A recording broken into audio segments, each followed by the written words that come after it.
Welcome back to the program. We're still watching Daybreak on Trust TV. Thank you very much for staying with us. In case you just joined us, we're doubling down on the conversation around the palliative rollout across the country as part of a program that is designed to cushion the effect and the impact of the subsidy removal across the country. Many states have been doing so much. In fact, we just spoke to the Secretary to the State Government of Kano, giving us a snapshot of what they're doing and how the program is designed to have the much needed impact as far as utility is concerned in Kano. Well, let's get a snapshot of what is happening across the nation vis-a-vis the understanding of the poverty situation and the impact the subsidy removal is having across the country. Joining us on the program is Dr.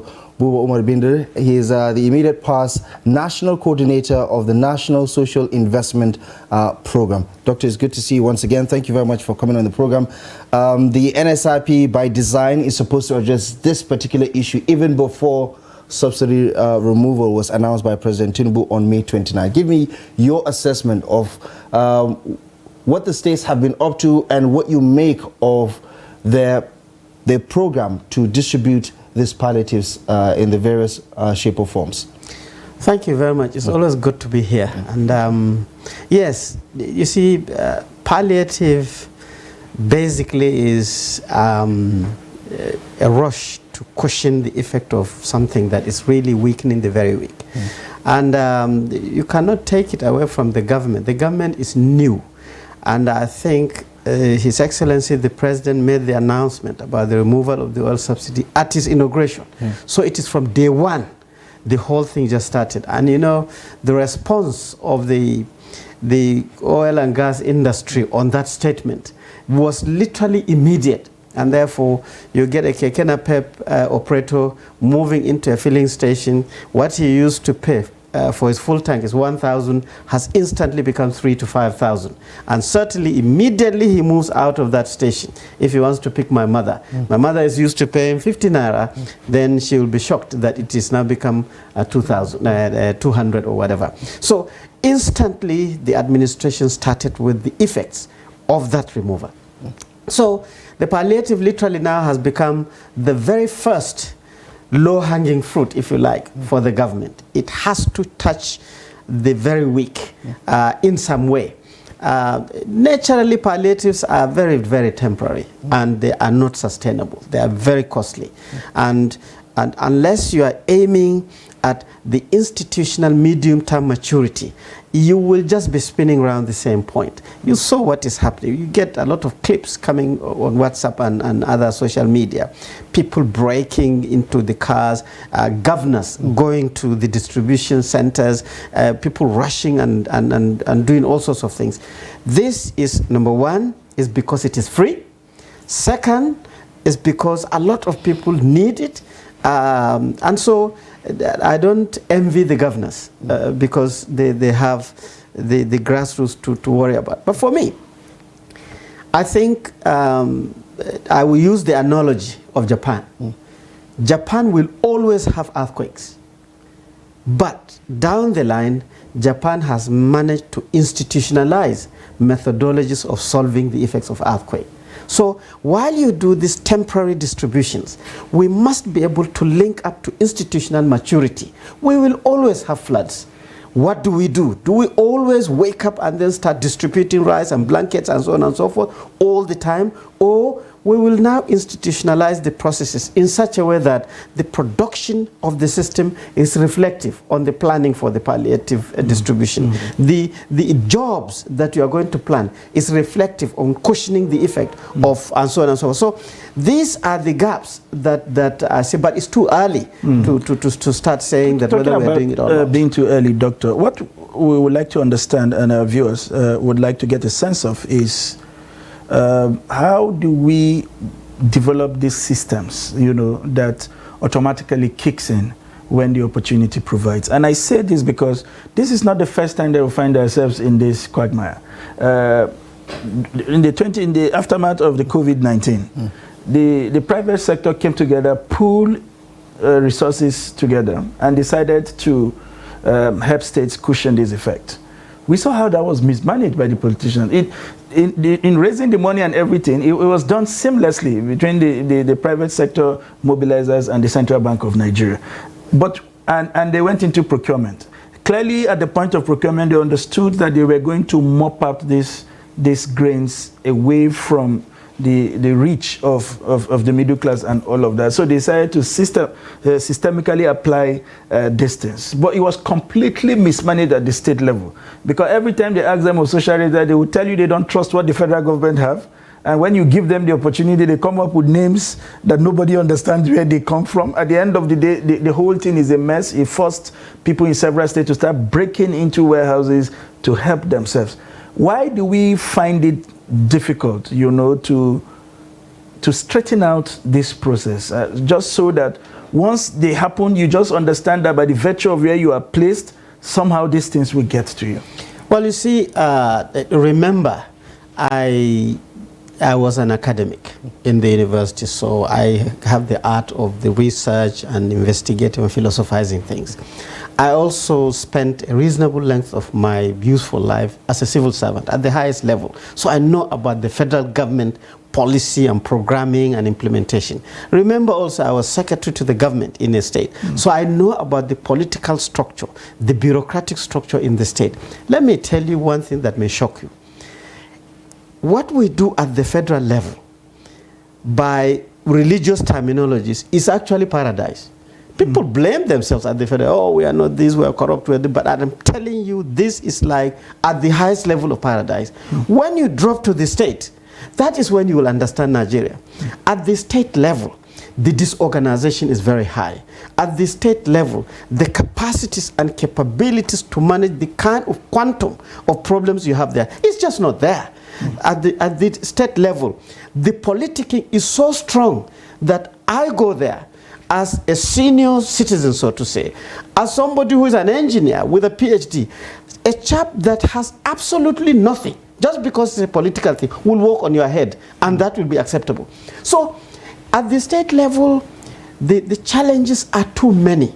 I sometimes pity governors. I used to sit with my excellency, the governor, and say, how do you sleep? How do you, when you try to solve all these problems? Even now, I see governors going to the stadium where they are sharing rice. Governors should not go there. The system should have matured in such a way that your targeting is very good, your transportation and all the logistics for moving this is very good. People are queuing up. Those who should get today, tomorrow, and so on and so on. But a governor, I saw the governor of Katsina. I saw the Zulum of Borno. They are struggling with people to say, no, I don't want this to happen. This is a demonstration that at the state level... You're saying this is endemic, this is symptomatic of the failure of the system? Of course, this is a weakness. Yeah. But one thing for me that I actually see is that in our country, we're not very good in utilizing the opportunities and the resources we have. I have not seen a deliberate linkage of the knowledge system, the capacity system.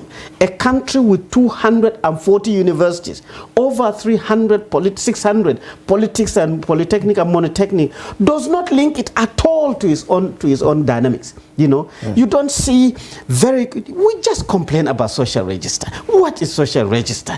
It's about just documenting either houses that are poor or people who are now poor who have got potential. My mother who can do bits of this for survival. How do you enrich it? This is knowledge. You cannot do it just like that. How can a state have 4 or 5 universities, 3 or 4 polytechnics, 3 or 4 colleges of education, and is struggling with just social register? Yeah, but and the whole state is less than 4 million people. Doctor, in reviewing what the states have done so far with the resources that have been given to them, the 2 billion naira that's been remitted so far, we've seen some of them roll out different plans. Some of them, you know, intervening with mass transportation systems to augment that. I think we've seen that in Adama, we've seen that in Rivers, to not necessarily great effect, because some of the citizens are saying, listen, some of these routes are just urban routes and it doesn't affect a greater percentage of the people that would amount to it making a difference, so to say. But give me your assessment in you know, some of the states that stand out for you as good examples or success stories perhaps, and some of those states that are also not necessarily a good example. Case in point, Sokoto State, for instance, it has been trending on social media because we saw some of the vehicles that were procured by the government. These were luxurious vehicles, sedans. They were supposed to be used as taxis in Sokoto, and for a lot of people it really doesn't make a lot of sense why you would buy expensive cars in, you know, tens of millions of naira to augment the transportation system. It doesn't make a lot of sense. But give me your assessment of what the states have been up to lately with the way they're approaching this whole issue of palliative. Well, I think if you start the flow, the value chain from the federal government is the government that have branded this palliative instantly, because the policy came from the top to remove the oil subsidy. Now, if you relate the oil subsidy removal, its effect to what is happening in the state is that when you remove oil subsidy, the price of PMS just goes up. What that does is that when commercial vehicles go to fill their tanks, the price is up, and therefore they now pass the effect to the customer. So somebody who used to carry his bitter leaf or vegetable or whatever to the market will pay more. That person, too, no matter how weak or small the woman is, will pass that particular cost to the customer. So when I go to buy my bitter leaf, as Dr. Bindiri, I will complain that yes, what I bought yesterday at 100 naira, you are telling me 500 naira. But down the line, there are people who used to come here and buy it for 100 naira too. Now it's 500, they cannot afford. And that is where the palliative actually started. So at the states level, it's very difficult for me to now comparatively look at 36 states and see what is, I mean, if you look at what is happening in Lagos, His Excellency the Governor of Lagos, based on his initial plan, very good plan, has just launched the Blue Line.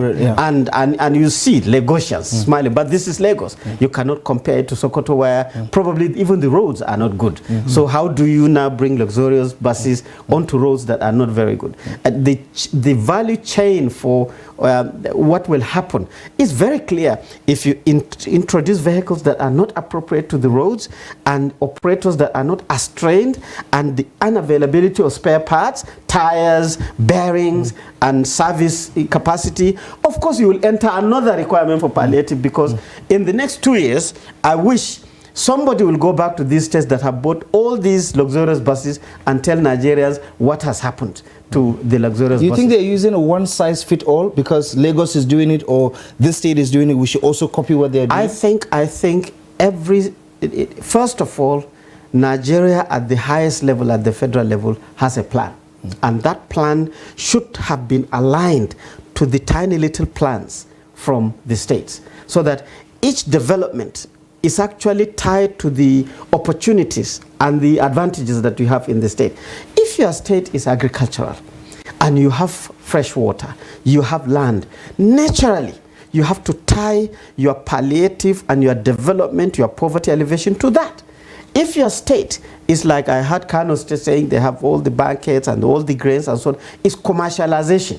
Then you now tie, it would seem to me that it would be very easy in Kano State to create jobs, particularly these trading jobs, you know, because they have, that would be difficult for Adamawa State, because, you know, they are very, and Sokoto State. So but to know this and to do this, you need intellectual injection. That is where I see the connection with the knowledge system is very weak, to the extent that governors are elected, but they are left with very basic methodologies of solving this very serious problem. Methodology.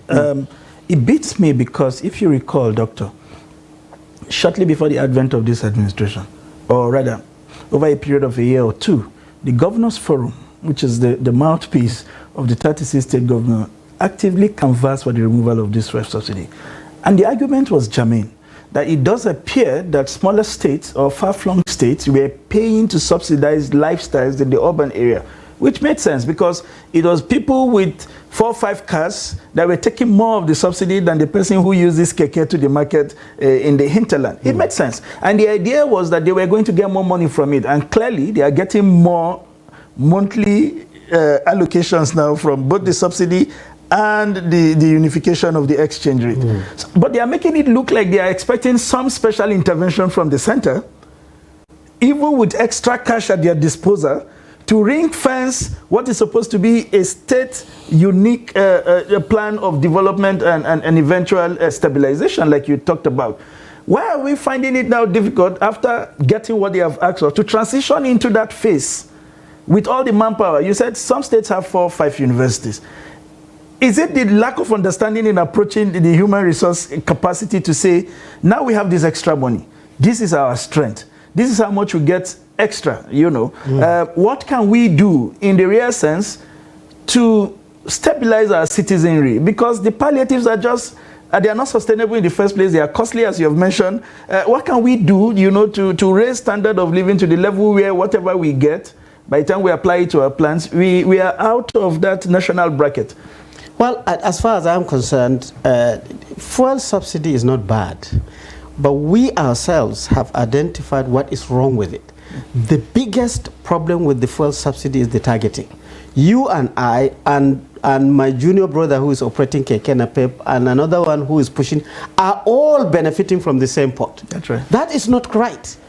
There should have been a very resharpened targeting method where we are subsidizing fuel for this Keke Napep operator, but not for Dr. Bindi.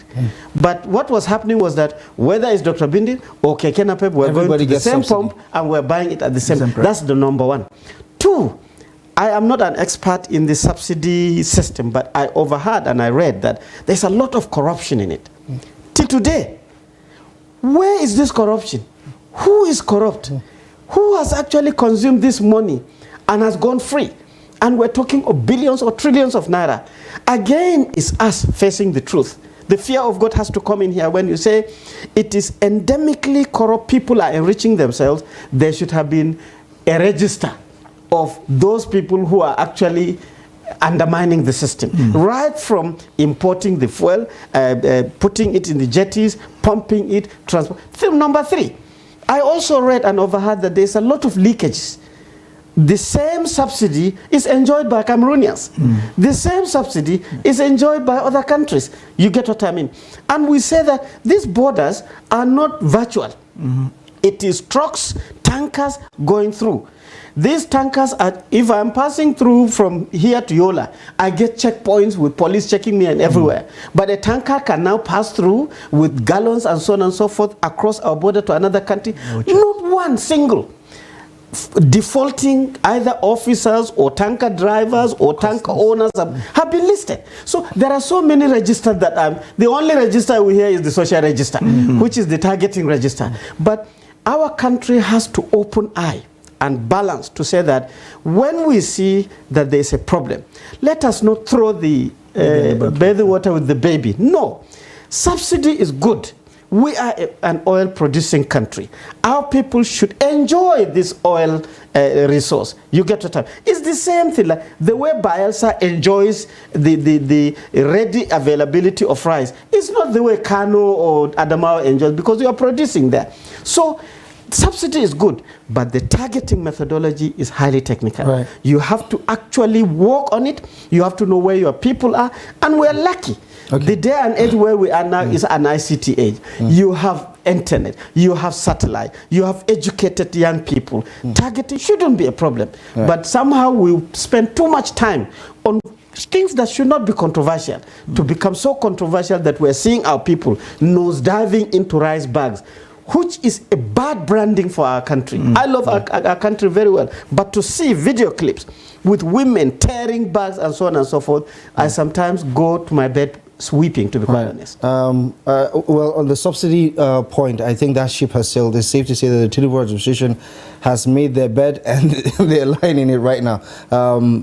They're just trying to manage the whole situation. From your experience in government, how do you see this thing ending? Obviously, by design, this intervention is supposed to just last for a quarter. What is your take on whether, after everything is said and done, would have significantly cushioned the effect of subsidy removal and stabilized the economy, as it were, for Nigerians, especially looking at the standard of living in the country? Well, I think there are many high-level technical things that have been promised. We've been promised that by December, we will see some of the refineries operating very well. The Dangote refinery will start pouring. I mean, he has missed 2 deadlines now. Yes, so I mean, those are the things. Plans that are knowledge-based, the guess will be minimally in error. But when you just throw it out like that, it's just a guess, as good as any guess. So I, as far as I'm concerned, I see that unless PMS is available, unless PMS is available at the right price, this palliative language will continue, because poverty in our country is very, very endemic. It's very high. We're talking about 50 to 60% of the population. We're not talking relative poverty. We're talking absolute poverty. People who are not eating well. People who are not living in good houses. People whose children, some of them, cannot go to good schools. They, even if they go to schools, they get to public schools that have no windows, no seats, no teachers. We're talking about access to healthcare. Still, a lot of women delivering at home and losing their lives and losing the... So this pool of very absolute poverty is very, very high in Nigeria. So anything that touches the value chain of supporting people will affect it. For me, building skills, formalizing survival skills, creating jobs of different type, reorienting the young people, ensuring that you energize the system by talking positively. We have to, these are things that you have to continuous, instead of wasting so much time complaining about palliative distribution, showcasing. It would have been nice to see a state that has now spoken to all the vice chancellors and rectors. You are turning all their workshops into training things, free, pay the universities, pay the polytechnics. I want in every week 1,000 young people to be trained. Show them how to sow things, show them how to weld things, show them how to plant things, show them how to transplant things, show them how to drip irrigation for tomatoes and so on and so forth. Every week, thousands and thousands going through, and I think the youth would have been motivated. Show them that if you produce 10 bags of tomatoes today, and this is where you will sell it, the Igbos are waiting for it, the Yoruba people are waiting for it. Motivate those people who wear tomatoes. Go to Sokoto, show them that the red goats, the leather is more valuable than the meat. Show them how to breed, how to feed the goats and so on and so on. That would have been something that is positive. It's showcasing that there's a future, and the palliative is literally an investment. Instead of corporate social responsibility, it is corporate social investment, whereby it will turn back and then help you. But certainly, buying rice, queuing up people, handing over rice, a bag of rice in a family, I don't know how long it lasts. I have not even seen the tomato. I have not seen the meat. I have not seen the palm oil that will go with the rice. This is only rice. And I have not seen people who are just sitting there eating dry rice and surviving very well. They will end up with probably kwashiorkor because it's not balanced. You know what? So even that, we are still quarreling and arguing and showcasing that. It goes back to the old adage, give a man a fish, feed him for a day, teach a man how to fish, and of course you've taken care of his... in Nigeria, though, we have turned it the other way around. Right. Give a man a fish to eat, he will continue coming back to you. Right. Train somebody how to fish, he will train another person. Right. He is not going to fish. Okay. Unfortunately, it is a very complicated situation, and it needs not to be, unfortunately. But we're going to have to end the conversation here. Dr. Binder, thank you very much, as always, for your invaluable insight and analysis. We really do appreciate you for stopping by on Daybreak this morning. Thank you for coming. Thank you very much. Nigerians remain positive. Right. Okay. I think we can do it.